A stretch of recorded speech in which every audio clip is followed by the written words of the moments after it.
Hello, gorgeous. Are you ready to come visit my house for my nephew's birthday party? Remember to prepare a present for him, and most importantly, dress well. I want everyone to admire me for having such a wonderful and beautiful girlfriend like you. Hi, baby. I've prepared a present for your nephew, but I'm very worried. What if your family doesn't like me? Don't worry, I'm sure everyone will love you. You are very beautiful. Trust me. You'll be the highlight of the party.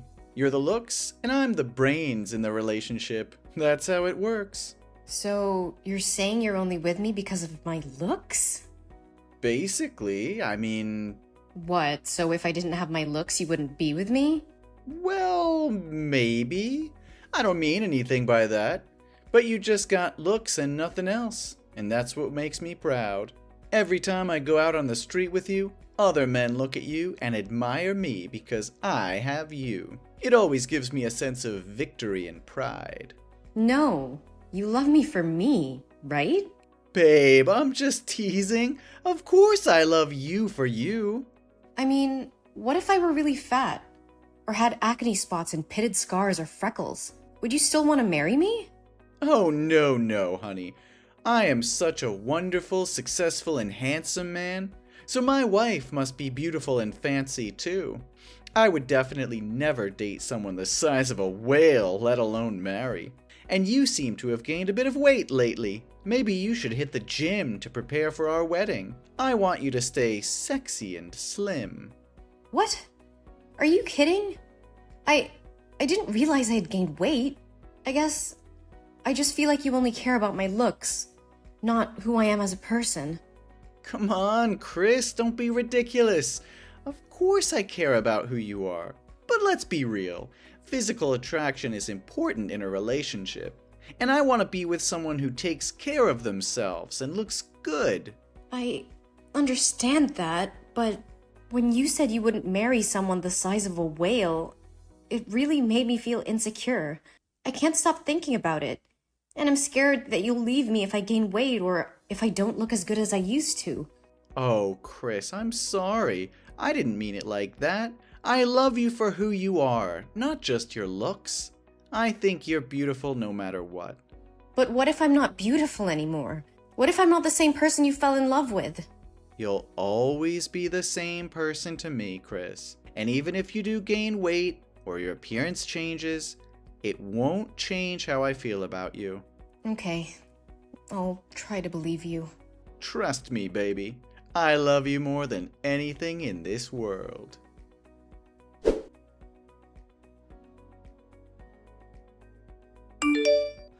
Hey, Mike? Where are you? I need you to come over and sign the surgery form. Surgery form? What for? I mean, your face was already ruined. Even if you have more surgery, you won't be as beautiful as you used to be. It's just a waste of money, Chris. How can you say that to me, Mike? Didn't you say just a few days ago before the bandages were taken off that you would love me no matter what? And now that I'm not as beautiful as I used to be, you're saying that it's a waste of money to have surgery? Also, you're calling me stupid for trying to save your nephew from the fire. Chris, I didn't mean to hurt you, but you have to understand that I'm upset about what happened to your face. And yeah, you did act stupid and careless by running into a burning house to save a child. Isn't the first thing you should do when you see a fire flare up to protect that face? Now look at you. Your neck and face both have second and third degree burns. The doctor told me that there's almost no chance you'll ever be as pretty again as you used to be. So you're saying that my appearance is more important to you than my life? You said that you love me no matter what, but now you're acting like my face is the only thing you care about. And don't you dare call me stupid for saving a child's life. That child is your nephew. And I couldn't just stand there and watch him burn. And to this day, I still can't believe that when you guys found out that there were still people trapped in that house, not a single member of your family rushed in to save the child. It's really cruel and heartless. Hey, watch your mouth. We didn't know there were still people trapped inside. It was a chaotic situation. and we were trying to get everyone to safety. We're not heartless or cruel. We're human beings who make mistakes. Even if I knew, I wouldn't put myself in such a dangerous situation, but would calmly wait for the fire department to arrive. Wait? Until when were you going to wait? Until the boy turned to ashes? I know, Chris, and I appreciate what you did for my nephew. But I just can't help feeling angry and frustrated about what happened to your face. I'm sorry for being insensitive, but I can't just pretend like everything's okay. And as for your appearance, of course it's not the only thing I care about. But let's face it, looks matter.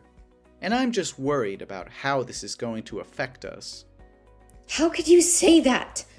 I thought you loved me for who I am, not just what I look like. And now that I don't look like your idea of pretty, you're acting like I'm some kind of burden. No, Chris, that's not what I meant. I'm not trying to make you feel like a burden, but I can't ensure my love for you will be the same. And we have to face the reality of the situation. Your face is never going to be the same again, and we have to figure out how to deal with that. Really? I just feel so insecure now, Mike. I'm scared that you'll leave me if I don't look as good as I used to. Really? Now let's sign that surgery form and get you on the road to recovery. We'll get through this together, I promise. Thank you for being here with me, Mike.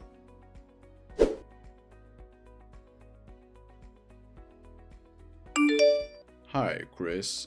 I wanted to check in since you missed your psychotherapy appointment today. The therapist didn't see you, and she said you weren't picking up your phone.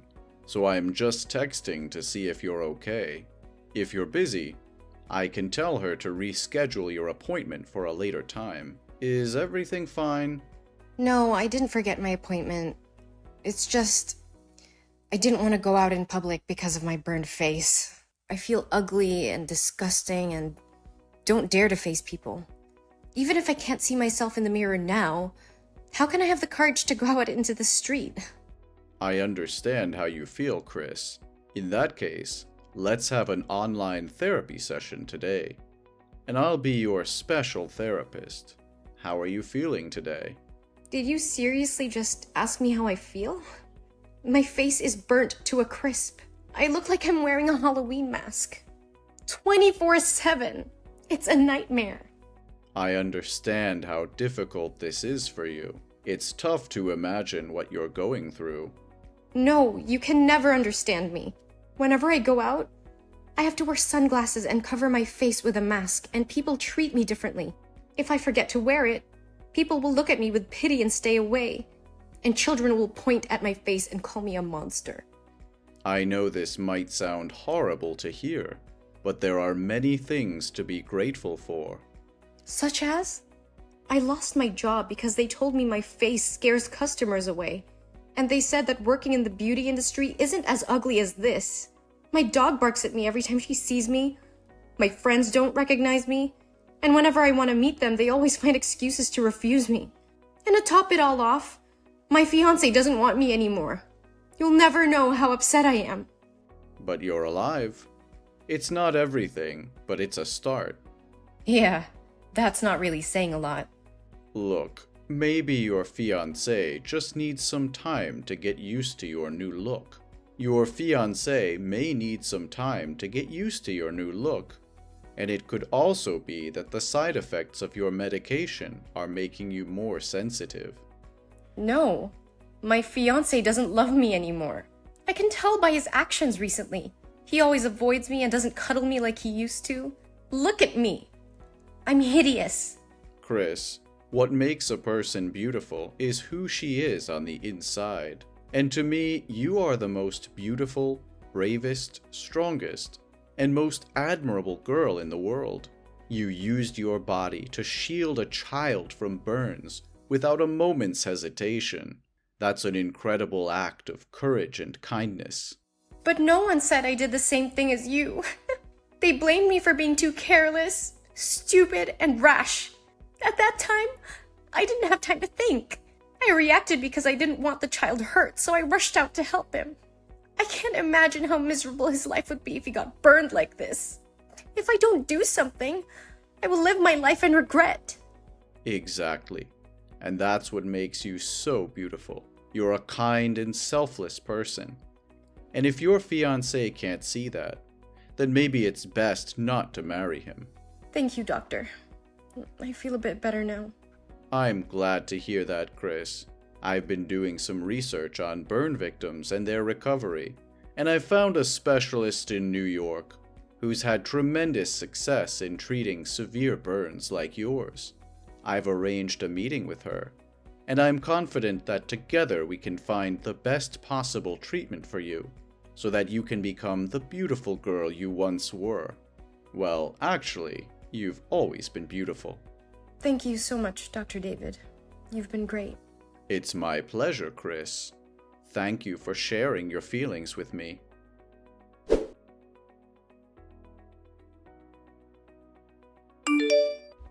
It's late, Mike. Where are you now? My buddy John is having a basketball match tonight. I'm gonna go down there to watch with the guys. Oh, I love basketball. Send me the location and I will come join you guys. I'll get ready right now. No, baby. This is like a guys-only thing. Really, just stay at home. What's happening? You always bring me to gatherings with your friends. But things have changed. What changed? We still love each other, don't we? Your face, Chris. It's not what it used to be. Oh, you know what I mean. Are you embarrassed? If you're embarrassed, you can tell me, you know. I mean, we haven't talked properly in over 4 months. You hardly even look at me anymore. You haven't slept on the same bed with me. And I'm starting to think that you don't want to marry me anymore. Alright, you want to know the truth? Yes, I'm embarrassed. And I'm sick of pretending to be happy in this relationship. I mean, look at you. You're disgusting. I try my best to act like normal, but I can't. It looks like somebody took a cheese grater and just let loose on your face. And marry you? Are you kidding me? Who would want to marry you right now? God, you look like Freddy Krueger. What are you saying? I'm saying I'm breaking up with you. All right? I'm sorry, but your face puts me off. How could you say such things to me? Don't you know how much I love you? Don't you remember all the good times we've had together? Of course I remember the good times, Chris. But those times are gone now. Things have changed, and I can't keep pretending that everything is okay. I'm just being honest with you as you ask. And the truth isn't always easy to hear, Chris. So you're just going to throw everything away because of the way I look? You're going to break up with me because of something that's beyond my control? It's not just about the way you look, Chris. It's about the fact that I can't be with someone who I'm not attracted to. It's about the fact that I can't keep pretending to be happy when I'm not. I'm sorry, Chris, but I can't do this anymore. And you could have avoided this if you hadn't intended to be such a heroine. No, Mike. I'm not trying to be anyone. I'm just trying not to live in sin and regret for the rest of my life for standing on the sidelines while watching someone die. So what? Do you hope my family will feel grateful to you and consider you as a benefactor? Let me tell you, the other day after visiting you from the hospital, my family wouldn't allow me to marry you anymore because they said your face was too scary, and they didn't want the neighbors to talk about it. My nephew cried when he saw you, didn't he? He told me that you're a monster. Whoa, that really hurts.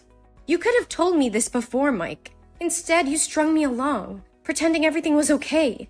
How could you be so heartless? You gave me hope, but in the end, you were the one who extinguished my hope. Yes, whatever you want. I just want to say that I'm breaking up with you, and you should move out of the house before I come back. No, Mike. You're wrong. I'm the one who's breaking up with you. What? You're breaking up with me? You should be begging and holding me back. Yes, I am. I can't be with someone who is so shallow and cruel. You're willing to throw away a 4-year relationship because of something that is beyond my control? And then you insult me and my appearance saying such hurtful things? I can't be with someone who treats me like that. You're not being fair, Chris. I didn't mean to hurt you. I'm just being honest with you. Honesty is one thing, Mike, but there's no excuse for being cruel. You could have expressed your concerns in a much kinder and more constructive way, but instead, you chose to insult me and my appearance. That's not something I can forgive or forget easily. And one more thing. You're making a mistake here, Mike. You are the one who needs to move out, not me. What? You're kicking me out of my own home? This isn't your home, Mike. I paid for it before we even started dating. And since you clearly have no respect for me or my feelings, I think it's best if you leave. Fine, I'll leave. But don't think you can just kick me out and forget about me. You'll surely regret not begging me to stay there. No one will date you anymore. I'm not trying to forget about you, Mike. But I can't stay in a relationship where I'm constantly being insulted and degraded. It's not healthy for either of us. Oh, so now you're the one who's concerned about our health? That's rich. I just want us both to be able to move on and find happiness in our own lives. And if that means we have to part ways, then so be it. I deserve someone who loves me for who I am, not just for my appearance. Good luck finding someone who can love that face of yours. I don't need your luck, Mike. I have faith that I'll find someone who can appreciate me for who I am, not just for my looks. And as for you, I hope you find happiness too, but it won't be with me.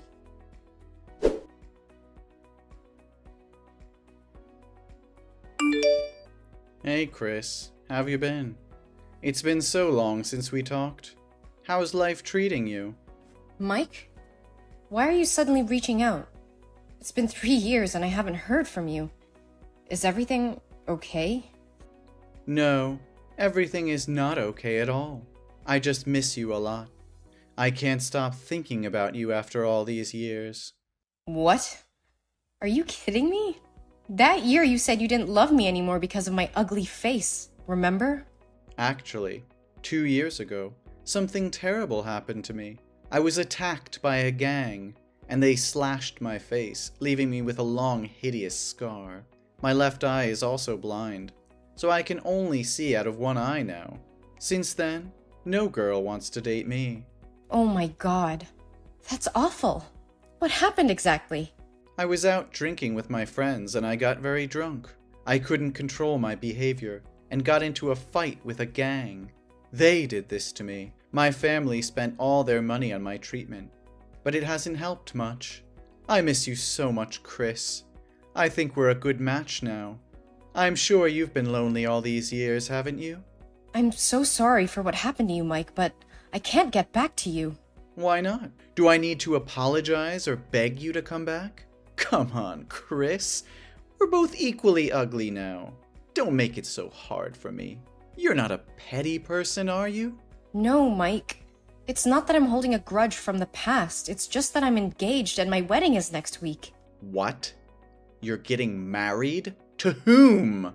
Who would want to be with someone with a scarred face like yours? He's my dermatologist, David. He's been there for me over the years, taking care of me and helping me feel beautiful again. He was by my side when I was at my lowest and always told me that I was the most beautiful person in the world. He helped me stay positive and have faith in life again. And my face is no longer scarred. It's beautiful again. What do you mean, beautiful again? That's impossible. David spent a lot of time researching methods for my surgery, and after 15 surgeries using skin grafting, my face has healed and recovered. You're lying to me, Chris. I can't believe you're getting married to someone else. You were mine, and now you belong to someone else? Mike, please calm down. I'm sorry, but I can't change how I feel. It's been years since we broke up, and I've moved on. How could you do this to me? After everything we've been through, you just throw me away like garbage? I didn't throw you away, Mike. You chose to end things between us. And now I've found someone who loves me for who I am, scarred or not. I can't believe this is happening to me. You're supposed to be mine. I'm the only one who truly understands you. That's not true, Mike. David has been there for me through thick and thin. He accepts me for who I am and loves me unconditionally. And he's the one I want to spend the rest of my life with. You'll regret leaving me, Chris. You'll see that no one will love you like I did. Mike, please stop. Your words are hurtful and untrue. I wish you all the best, but I can't be with you anymore. You're lying. No, I'm not. I'm sorry, Mike, but I have to go now. Please take care of yourself. No, you can't just treat me like that. Why am I the only one who has to live a miserable life with such a disgusting face in the end? I believe someone will love you for who you really are, Mike. You should be optimistic. No, don't talk nonsense anymore. Come back to me right now.